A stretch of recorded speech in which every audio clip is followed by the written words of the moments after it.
meilleur que vous. Steak frites, rien n'est meilleur que vous. Steak frites, assez cuit, vous êtes bleu, ou bien non, prenez-le, rien n'est meilleur que vous. Bonjour Nathalie, merci de nous parler de Damien, de nous le présenter, cet homme qui a si longtemps travaillé dans les immeubles de la Défense, dans les bureaux, et qui a finalement choisi de manier le couteau. Il a bien choisi son secteur d'activité parce que c'est un domaine où on embauche. Selon la dernière enquête BMO, besoin en main-d'œuvre, réalisée par Pôle emploi, eh bien, c'est le secteur, dans les métiers dits techniques, c'est le deuxième secteur où on recrute. De la boucherie. Voilà. D'ailleurs, il y a Parce que je n'avais pas dit, j'ai dit, il a choisi de manier le couteau. Ah oui, pour devenir pas pour boucher. se venger. Hein. Non, pas pour embêter ses collègues ou je ne sais quoi, se venger. Non, il avait envie de travailler dans l'artisanat et c'est le deuxième secteur où on recrute le plus. D'ailleurs, hier soir, aux 20h, il y avait un sujet sur cette ancienne génération de bouchers qui part à la retraite. Donc Damien, il a eu le nez creux, il a décidé il y a 6 ans de quitter son métier de directeur commercial dans les hautes tours de la Défense, comme vous le disiez, Laurent, pour devenir boucher. Je connais bien.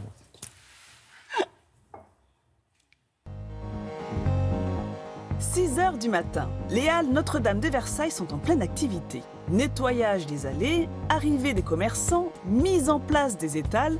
Chez Damien et son équipe, on est en pleine découpe de la viande. C'est bon, Daniel? Impeccable. Bon, nickel. Vous en avez fait combien, là, ce matin? J'en ai fait pas mal, j'en ai fait une vingtaine. Une vingtaine, très bien. Les premiers clients sont attendus dans moins de 2 heures. François, il y a que les palettes, là, qui sont devant, en morceaux. Il faut en faire, quoi. Hein. Oui, je vais en faire. D'accord. Moi, je vais en faire un peu. Damien a eu le besoin d'exercer un métier plus en lien avec sa Corrèze natale. En 2013, il décide de passer son CAP boucher après 15 années dans l'univers des solutions informatiques à Paris. Donc là, on est passé du plus virtuel au plus réel. On est dans la découpe de la viande, dans la carcasse. C'est concret, là. Oui, c'est du concret. Par rapport, effectivement, à avant, où j'étais plus dans un monde virtuel, là, je suis vraiment dans du concret. Ouais. C'est une volonté de ma part de travailler dans la filière viande, c'est-à-dire travailler en aval des éleveurs et qui fait partie de notre patrimoine. Donc ça, c'est vraiment quelque chose qui me passionne et qui m'a décidé à passer le pas. Du coup, la clientèle a changé également, c'est plus la même. Ah, c'est plus du tout la même. C'est plus du tout la même, mais ça m'arrive de retrouver des anciens clients, curieusement, qui tombent sur moi et qui me remettent pas du tout. Et je leur dis, ah là, ils sont sur le derche, là. Il y a vraiment une relation humaine que je n'avais peut-être pas forcément quand je bossais auparavant dans ces grandes tours de la Défense. J'apprends encore plein de choses et c'est ça qui m'intéresse aussi. C'est-à-dire que tous les jours, je découvre des choses. Et c'est ce qui me motive aussi dans ce métier. Mais vous êtes de plus en plus nombreux à vous reconvertir dans la boucherie. Oui, c'est vrai. Tiens, en parlant de reconversion, Jérôme qui est arrivé il y a Venez nous rejoindre, faites le tour. quelques mois chez nous, et c'est un reconverti, oui, effectivement, comme moi. Voilà. Vous étiez où avant? Dans quel domaine? Avant, j'étais banquier, donc un domaine complètement différent. Et voilà, donc j'ai décidé à 33 ans de changer de métier. J'ai eu besoin d'avoir un métier plus concret et faire quelque chose de mes mains, donner un peu du sens en fait à mon quotidien. Et voici, madame. Belle journée.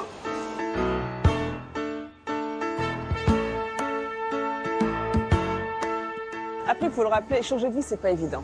C'est surtout effectivement un risque, hein, parce que moi j'ai 5 enfants, donc il ne faut pas que ça se plante, hein, cette histoire. Je dirais que ce succès aujourd'hui de cette reconversion, c'est dû avant tout à ma femme et à mes enfants qui ont accepté justement cette nouvelle vie.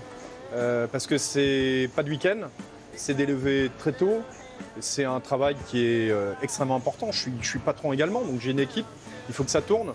Donc c'est certain que c'est pas sans risque, mais l'aventure est extraordinaire. Donc vraiment, il n'y a aucun regret et je suis vraiment heureux. Je suis un homme épanoui. Au bout de 6 ans, je pense que voilà, la réponse est là. Hein. C'est-à-dire que ça marche. J'ai une deuxième boucherie là depuis octobre. Donc ça veut dire que c'est effectivement quelque chose qui roule. Ouais. Voilà. C'est rigolo Nathalie, parce qu'on dirait qu'en fait que Damien et Jérôme ont été très mal orientés, conseillés quand ils étaient jeunes, finalement. Oui et non, parce qu'aujourd'hui, c'est vrai que souvent, leur ancien métier est vraiment un vrai plus pour cette nouvelle vie. Lui, il a eu ce besoin de se rapprocher de sa Corrèze natale, voilà, et de trouver un autre métier avec plus de relations humaines. Donc, effectivement, il se sent mieux là. Et en plus, il a choisi quand même un métier dans un contexte où on mange de moins en moins de viande, mais mieux. En fait, il a quitté le milieu vegan qu'il y avait à la Défense. Non, oui, c'est vrai, c'est vrai. Non, mais il faut rappeler quand même que 90% des Français mangent de la viande au moins une fois par semaine. Et cette nouvelle génération de bouchers, elle est très investie, elle est très engagée. Dans la qualité, ils choisissent leur bête sur carcasse, ils veulent absolument la débiter eux-mêmes, ils ne veulent pas avoir des produits tout prêts. Ils font du management, hein. C'est une ça. vie d'équipe aussi, je C'est pense, une vie dans d'équipe, ces métiers-là. c'est ce qu'il dit effectivement. Et ça se passe très bien pour lui. Et ce sont des vrais défenseurs du patrimoine culinaire français. Et un grand bravo à ces reconvertir. Voilà. Laurence qui dira le contraire, un changement de vie, quelquefois, c'est une excellente thérapie, n'est-ce pas? Tout à fait. Je compte m'y atteler. À tout de suite. Merci les filles.